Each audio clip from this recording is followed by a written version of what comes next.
taonani ku uthenga wabwino ndi wokoma kuposa momwe muganizira. Mutu 11. Chifukwa chani Yesu anayenera kufa. Nthawi ina ndinamva ochititsa pologalamu yodziwika bwino ku Jamaica akufotokoza kuti Mulungu ndi munthu wa ludzu la magazi.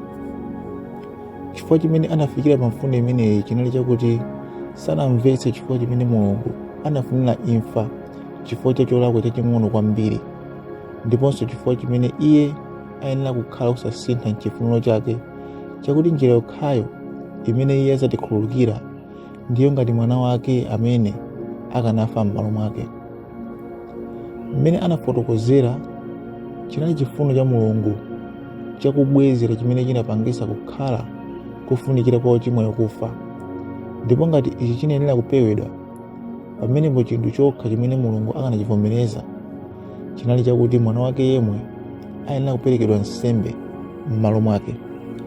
Munthu ameneyo mwachionekere anali mu mdima waukulu, komabe anaoneka nkhani imene yakhala yosausa kwa ine kwa zaka zambiri, ndipo imene ndinamva mafotokozedwe ambiri, koma palibe imene inandikhutiritsa kwenikweni mulingaliro la Mulungu wachifundo chosatha. Ndamva kuti chilamulo chimafuna imfa ya ochimwa, kuti chilungamo chinafuna kuti ngati munthu apulumutsidwe ndiye kuti wina ayenera kufa m'malo mwa munthu, osati munthu aliyense, koma amene anali wa Mulungu, amene anali wolingana ndi lamulo, wopereka lamulo mwiniyo. Koma funso langa linali lakuti ndi lamulo lanji, ndi dongosolo lanji la chiweruzo limene lingavomereze kuti munthu mmodzi alangidwe chifukwa cha machimo anzake? Kodi izi zimakhutitsa ndani? Ndilole ndifotokoze zimene ndikutanthauza pogwiritsa ntchito fanizo. Ngati ndingalangize mwana wanga kuti asatenge mango anga aliwonse ndipo sanamvere, ndiye kuti malangizo anga akhale omveka, ndiyenera kupereka chilango. Izi zili pa zifukwa ziwiri. Choyamba, kuti ulamuliro wanga usungidwe, ndipo kachiwiri kuti aphunzire kamba ka ubwino wake kuti kundimvera nkofunika. Kusamvera kungangwese m'mavuto aakulu nthawi ina. Kuwapulanga mwana wanga ndi nkhani zomwe ndimaganizira, si nkhani yakubwezera, ndipo sikukwanitsa chikhumbo china mwa ine chakubwezera. Sikuti amuvutise chifukwa cholimba mtima kususana ndi chifuniro changa. Komanso sindinganene kwa mwana wanga kuti ukadya mango ndi kupha. Kumulanga kuyenera kukhala ndi cholinga chomupanga kukhala munthu wabwino, kupulumutsa moyo wake, osati kuwononga. Komanso ngati mwana wanga akumva chisoni kwambiri ndi zimene anachita, ndipo akusonyeza kuti akunong'oneza bondo chifukwa cha zimene anachita, kodi nkofunikabe kumulanga? Ndi chifukwa chiyani ndiyenera kunena kuti chabwino mwana, ndikuona kuti wapepesa ndipo ndikufuna ndikukhululukire, koma sindingachite izi pokhapokha wina alangidwe? Iwe sunamvere malangizo anga, ndipo ine ndisanakhululukire wina ayenera kulangidwa. Ndikuona kuti wapepesa choncho, sindingakulange, m'malo mwake ndimulanga m'bale wako. Kodi izi nzomveka? Ili ndi gawo la dongosolo la chiwombolo lomwe mwachidziwikire lakhala lotuwa kwa ine komanso kwa ena ambiri. Ndinavomereza chenicheni chakuti panali chifukwa chabwino chimene Khristu anafunikira kufa, ndipo ndinavomereza kuti sakanakhala Mulungu amene anafuna mwazi wake. Koma sindinathe kumvetsa kapena kufotokoza zifukwa zake zonse zinali zofunikira. Mwamwayi powerenga chilungamo mwachikhulupiriro, ndaona chifukwa chake chinali chofunikira, ndipo ndazindikira kuti chinali dongosolo lodabwitsa bwanji. Zopeka za chilamulo. Osati kale kwambiri ndinapeza funso mukusakatula intaneti yomwe linandipasa chidwi. Funso linali lakuti kodi uthenga wabwino ndongopeka mwa chilamulo? Maziko a funso ndi awa. Pamene anthu akhulupirira mwa Khristu, kumulandira iye ngati mpulumutsi, ndiye kuti amalungamisidwa? Ndiko kuti amanenedwa kuti ndi olungama? Mulungu amakhululukira machimo awo onse, ndipo amaona ngati olungama monga Khristu mwini. Komabe Chikhristu chotchuka chimaphunzitsa kuti munthu wotereyo sali mwa iye mwini, makhalidwe ake ndi zochitika zake kukhala olungama monga Khristu. Chotero uthenga wabwino uli wotsegukira ku mlandu wakukhala nthano za lamulo. Kumaonedwa ngati kuchita kwa lamulo kumene Mulungu mwa lamulo amavomereza zimene sizoona. Amativomereza kukhala olungama pamene kwenikweni sitili. Nkhani zongoyerekeza ndi zosusana za malamulo zimakhala zomwe zimayang'ana kwambiri. Amakhala zinthu zofunika m'malo mokhala zenizeni za mmene mkhalidwe wathu ulili. Ndiyenera kunena zoona kuti ndikunena kuti lingaliro lotere limapereka chithunzi cha Mulungu chomwe sichikukhala mfumu yolungama ya chilengedwe chonse. Zimamufanizira ngati mmodzi mwa maloya opusa olankhula mwachangu omwe amagwiritsa ntchito njira za malamulo kumasula zigawenga zoyipitsitsa zomwe zimawamasula pagulu ndi kungobwereza zolakwa zawo mobwerezabwereza. Kodi ichi chiyenera kulandiridwa monga makonzedwe achipulumutso abwino koposa amene Mulungu angapereke? Kodi uthenga wabwino ukunena za mikangano ya malamulo kapena umanena za vuto lenileni la kumasula munthu ku uchimo weniweni? Mutu wapitawo tidasimikiza kuti ndi uchimo womwe umapha anthu. Mawu ake ndi woona. Chilungamo chimapereka moyo. Tikamvetsa zimenezi, imfa ya Khristu imakhala ndi maonekedwe osiyana kotheratu mmene moyo umapasidwira. Choyamba tiyenera kuzindikira mfundo yofunikira kwambiri yomwe ndi yofunika kuti timvetsetse nkhaniyi. Ndi ichi: Mulungu akamalenga za moyo zimaperekedwa kwa ena ndi kufalitsidwa mwakubadwa. Chilengedwe chilichonse chimalandira chikhalidwe chake choyambirira pamene chimabadwa, ndipo chimasimikizira chomwe icho chili, kaya galu, mphaka, mkango, nkhandwe, munthu ndi zina zotero. Chimango cha khalidwe chimenecho aliyense amakulitsa khalidwe, koma chilengedwe ndi chimene chimasimikizira mtundu wa cholengedwacho. Monga tinaphunzira kale, tonsefe timabadwa ndi mzimu komanso thupi.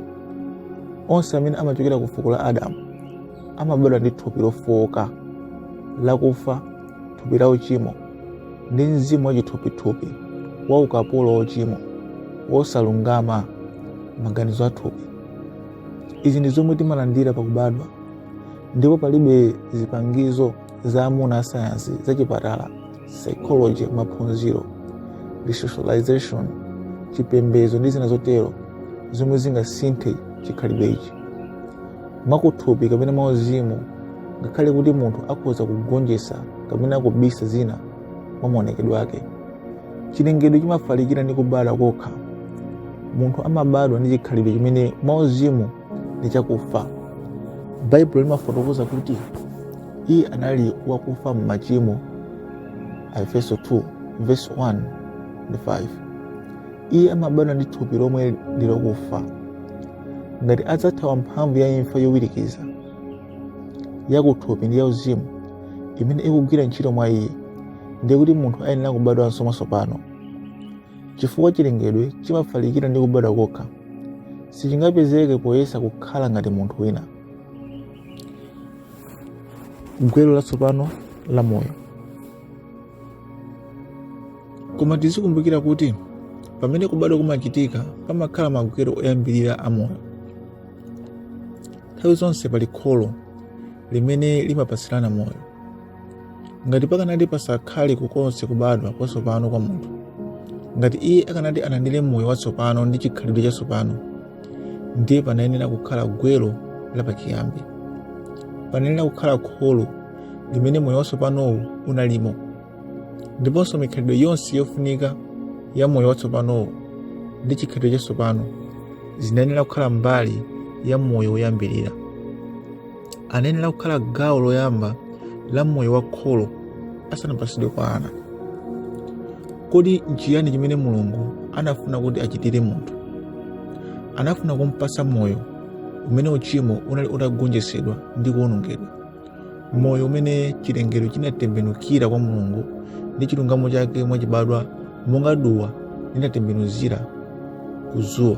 Pokhapokha pakulandira moyo wotero pamene munthu akanawomboledwa ku choyikiriratu pa iye ndi moyo woperekedwa kwa Adamu. Izi ndi zimene Mulungu anafuna kuti achite mwa Khristu. Yesu anali kudzakhala Adamu wachiwiri, woyimirira wachiwiri wa anthu, Atate osatha, Yesaya 9:6. Wamtundu watsopano wa anthu amene akanapereka moyo umene uchimo unagonjetsedwa ndi kuwonongedwa ndipo chilungamo chinali chachibadwa. Koma kuti akhale ndi moyo otero, uli ndi ziyeneretso zotani zimene Yesu anafunikira kukhala nazo? Anafunika kutenga uchimo pa yekha, kuona mphamvu yake ndi kugonjetsa ndi kuliwononga popanda kugonja kwa ilo. Ndi njira yokhayo imene akanatha kukhala ndi moyo wachipambano woti apereke kwa ana ake. B.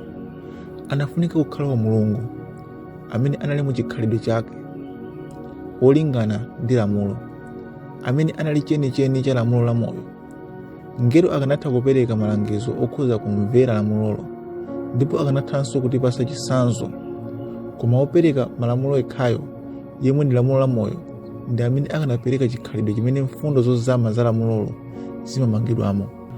Umu ndi chimodzimodzi mpulumutsi amene Yesu ali, ndipo izi ndi ziyeneretso zake. Yesu ananena kukhala munthu kotheratu, apo ayi sakanakhoza kutenga uchimo wathu pa yekha.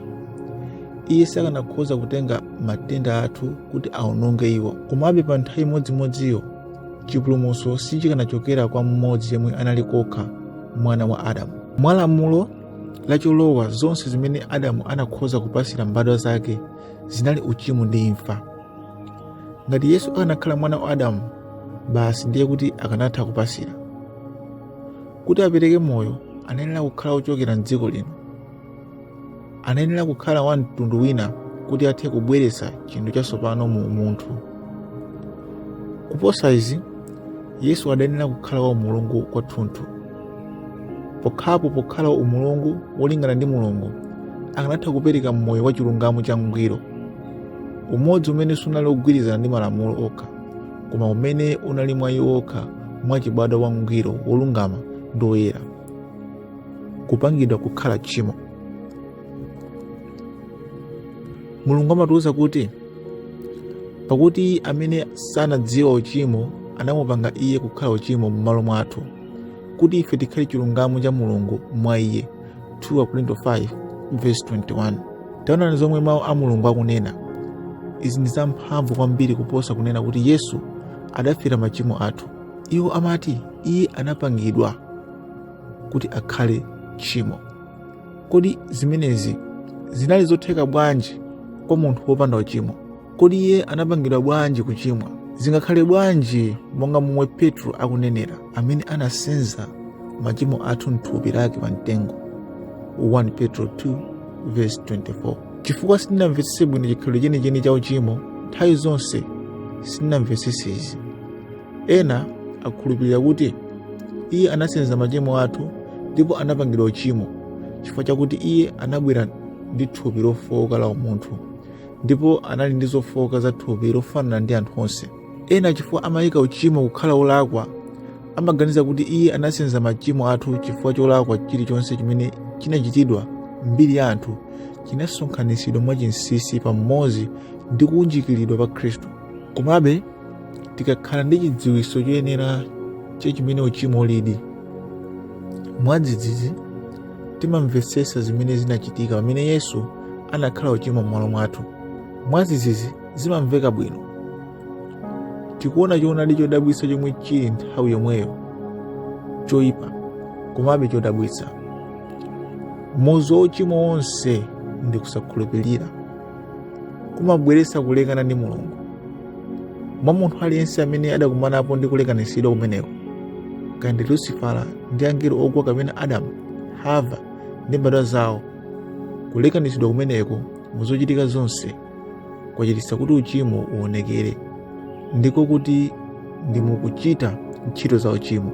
Ndikofunikira kuti timvetsetse masitepe akutsika kwa uchimo kumeneko, kuti timvetse bwino zimene zinachitika pamene Yesu ananyamula machimo athu. 1.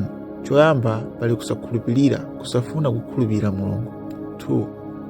Zimenezi zimabweretsa kulekana ndi Mulungu. 3. Chosalira chake ndicho kuzikonda kotheratu.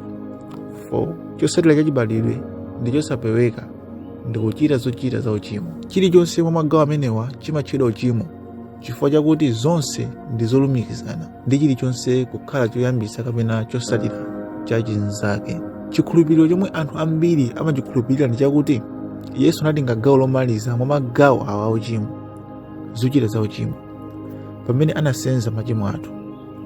Koma popeza iye mwini sanachite tchimo ngakhale limodzi, ndiye kuti kuyenera kuti unali chilango cha machimo amene iye ananyamula. Motero lingaliro lathu ndi lakuti pamene Yesu anasenza machimo athu, Mulungu anatenga cholakwa chilichonse chimene chinachitidwapo mu mbiri ya dziko lapansi ndi kuyika chilango cha zolakwazo pa iye. Izi zatipangisanso kuona chipulumutso monga nkhani ya lamulo, chinthu chomwe chikugwirizana ndi kulemba mapepala ndi kulinganiza mabuku. Tikuona Yesu ali ndi chilango kotero kuti potilola ife Mulungu mwa lamulo athe kulinganiza mabuku. Sitiona machimo omwe Khristu adasenza ngati zenizeni, zomwe zimakhuza kwambiri miyoyo yomwe tilimo mu njira yeniyeni. Koma linali tchimo lathu limene Mulungu anayika pa Khristu, osati tchimo mu zotsatira zake zomalizira za zochitika za uchimo, osati uchimo mu gawo lake lachitatu la chikhalidwe chozikonda, koma uchimo mu chiyambi chake, mu mfundo yake yayikulu pamene umayambira. Nzoona kuti Yesu sanasiye kukhulupirira Mulungu, sanasankhe njira yake, stepe yoyamba, kotero kuti sanazilekanise ndi Mulungu, stepe yachiwiri, koma Mulungu anayika machimo athu pa iye, Yesaya 53:6. Mulungu anayika stepe yachiwiri, kulekanisidwa kwa iye mwini. Pa Khristu anayenera kuchita izi kuti Khristu aononge mfundo ya uchimo, tchimo lisusidwa. Pamene Mulungu anazipatula kwa mwana wake, Yesu anavutika ndi zotulukapo zonse za uchimo. Zowawa za kulekanitsidwa kumeneko zinali zoposa zimene Khristu akanatha kupirira, ndipo zinaswa mtima wake. Koma tiyeni tikambirane zimene Khristu anachita. Mwa munthu wina aliyense amene analekanitsidwapo ndi Mulungu, zotsatira zake zinali kuzikonda. Gawo lachitatu mu uchimo linali litatsatira nthawi yomweyo. Chikhumbo chofuna kuziteteza chinakhala chinthu chachikulu cha mu mtima. Ngakhale Adamu amene anapeza chisangalalo chake chonse mwa Hava, anazipeza nthawi yomweyo akumimba mulandu kuti apulumutse khungu lake atachimwa ndi kulekanitsidwa ndi Mulungu. Tsopano Mulungu anamusiya Yesu yekha, ndipo nthawi yomweyo mantha a mdima waukulu anadza pa iye. Popanda chitsimikizo chotonthoza cha Mzimu wa Mulungu, chilichonse chinaoneka chosasimikizirika ndi chochititsa mantha. Ngakhale maulosi okhudzana ndi kuwunika kwake ankaoneka osamveka komanso osatheka. Lingalirolo linakanikizira pa malingaliro ake odesedwa ndi osokonezeka kuti ngati iye atafa, izo zikanakhala kwa nthawi zonse. Tikumbukire kuti Yesu sanali mu chitonthozo cha chipinda chake chogona kuphunzira Baibulo ndi Mzimu Woyera kumuunikira maganizo ake. Anali munthu wozunzika kwambiri, wosagona tulo kwa maola oposa 24, akuvutika ndi kutaya magazi, akumangika ndi kuona zilubwelubwe, ndipo tsopano choyipitsitsa kuposa zonse, wosiyidwa ndi Mzimu wa Mulungu. Panalibe kuwala kowala m'maganizo mwake, ndipo kunalibe wotonthoza kubweretsa maulosiwo ku maganizo ake ndi mphamvu yatsopano. Kuonjezerapo, Satana adamuyikira ndi funde lachikayiko. Chosalira chomveka chachibadwa chooneka ngati chosapeweka chinali chakuti Yesu azatenga sitepe yotsatira mu njira ya uchimo ndi kutembenukira kukuzikonda kuti afune kusunga moyo wake. Munthu wina aliyense mchilengedwechi akanachita zimenezi. Ngelo opatulika koposa mukhalidwe mwewo akanachita ichi. Koma Yesu anali wa Mulungu kotheratu. Iye anali mwana wobadwa wa Mulungu ndi wa chikhalidwe chofanana, choyera, chopanda chilema cha Mulungu. Pamene mphamvu zake zinachotsedwa, pamene Mzimu Woyera anachotsedwa, ndipo chiyembekezo chonse chinachotsedwa, iye sakanakhoza kusiya kukhala iye mwini. Sakanakhoza kukhala wozikonda, pakuti iye anali Mulungu mwachibadwa, ndipo Mulungu ndi wabwino kwathunthu. Haleluya! M'malo motembenukira kwa iye mwini ndi kutenga sitepe yotsatira mu uchimo, m'malo mogwadira mfundo ya Satana, Yesu anafa ku uchimo. Iye anakaniza uchimo mwa iye yekha, nawususa kufikira imfa. motero anawononga uchimo kwamuyaya m'thupi la munthu. Mulungu potumiza mwana wake m'chifanizo cha thupi la uchimo, ndi chifukwa cha uchimo anasusa uchimo m'thupi. Aroma 8:3. Munali muthupi lake la umunthu pamene Yesu anasusa tchimo. Iye anazitengera izo pa iye mwini ndipo anazisusa izo. Tsopano pali umunthu umene uchimo unawonongedwa. Tsopano pali umunthu umene udani pakati pa munthu ndi Mulungu wachotsedwa. Pali moyo wa umunthu umene uchimo ulibenso ulamuliro. Moyo umene uchimo unatenga mphamvu yake yabwino, koma unagonjetsedwa ndi kuwonongedwa. Kodi moyo uno uli kuti? Umunthuwu uli kuti? Uli mwa Adamu wachiwiri, cholengedwa chatsopano, ndi mwa Yesu Khristu. 1 Yohane 5:11. Chotero palibe tsopano kususidwa kwa iwo amene ali mwa Khristu Yesu, amene sayenda monga mwathupi, koma mwa Mzimu. Aroma 8:1. Tchimo mwa ife linatisusa ndipo linabala imfa mwa ife.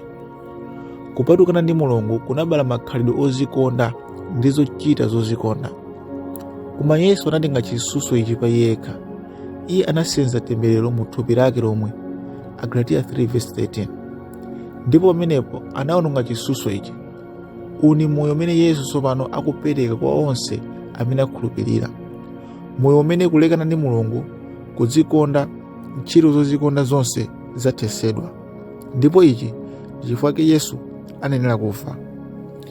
Mwa anthu onse pali lamulo la chilengedwe limene likugwira ntchito, loyikidwa ndi kutengera kwa Adamu. Lamulo loopsa limeneli limatchedwa lamulo la uchimo ndi imfa. Ndipo mtumwi Paulo anafotokoza mmene limagwira ntchito pa Roma 7:14-24. Palibe munthu amene angagonjetse zotsatira za lamuloli mwa njira iliyonse kapena khama lililonse. Ndi mfundo yomangidwa m'miyoyo ya onse amene achokera mu fuko la Adamu. Ndi lamulo la chibadwidwe, lamulo la chilengedwe. Malamulo ndi malangizo sangathetse kapena kunyalanyaza malamulo a chilengedwe.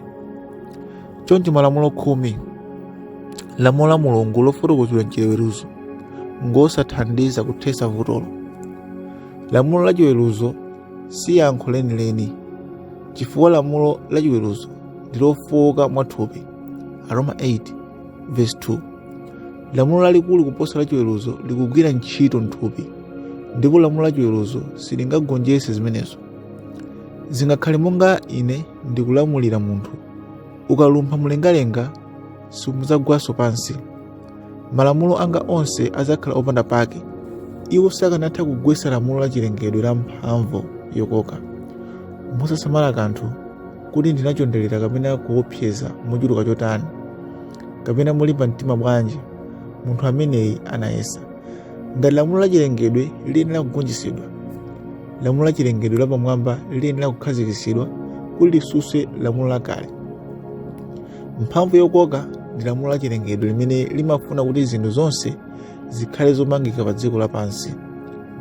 Komabe zotsatira za lamulo la mphamvu yokoka zikhoza kugonjetsedwa ndi lamulo la aerodynamics. Ili ndi lamulo lina lomwe likagwiritsidwa ntchito limatha kupangisa munthu kukwera pamwamba pa lamulo la mphamvu yokoka, gravity. Izi zimaonetsedwa tsiku lililonse tikamawoloka ndege. Timagonjetsa mphamvu yokoka mwakugwiritsa ntchito lamulo lapamwamba. Ngakhale munthu uyu adzapeza kuti lamulo langa silingathe kumvera mwa yekha, komabe ngati anagwiritsa ntchito lamulo la aerodynamics adzatha kumvera lamulo langa, chilamulo cha Mzimu. Choncho mawu a Mulungu akuti lamulo la Mzimu wa moyo, lamulo la chilengedwe, lamulo la chikhalidwe cholungama cha Khristu. Mwa Khristu Yesu landimasula ku chilamulo ndi imfa, lamulo la chilengedwe, lamulo la chikhalidwe changa cha uchimo. Aroma 8:2. Chimene chilamulo sichinathe kuchita, popeza chinali chofowoka mwathupi, Mulungu anatumiza mwana wake wa yekha m'chifanizo cha thupi la uchimo, ndi chifukwa cha uchimo nasusa uchimo m'thupi. Aroma 8:3. Lamulo la uchimo ndi imfa lanimasula mu munthu wanga, ndipo ndilibe mphamvu kulikana. Malamulo khumi sakanatha kutulutsa mphamvu zofunika kuligonjetsa. Koma pali lamulo lina, lamulo la mzimu wa moyo, ndipo lamulo ili lapezeka kuti ndi mwa Yesu Khristu. Likhoza kupezeka ndi kudziwika mwa Khristu. Chimene Mulungu anachita chinali kubweretsa lamulo lina la chilengedwe kulifafanize zotsatira za lamulo loyamba. Awo amene amapeza lamulo la chibadwa limeneli amakwaniritsa chilungamo cha chilamulo, amasamalira zinthu za mzimu, ali ndi moyo ndi mtendere. Matupi awo ndi akufa ku uchimo, ndi amoyo ku chilungamo, ndipo alidi ana a Mulungu. Aroma 8 verse 8 kulekera 14.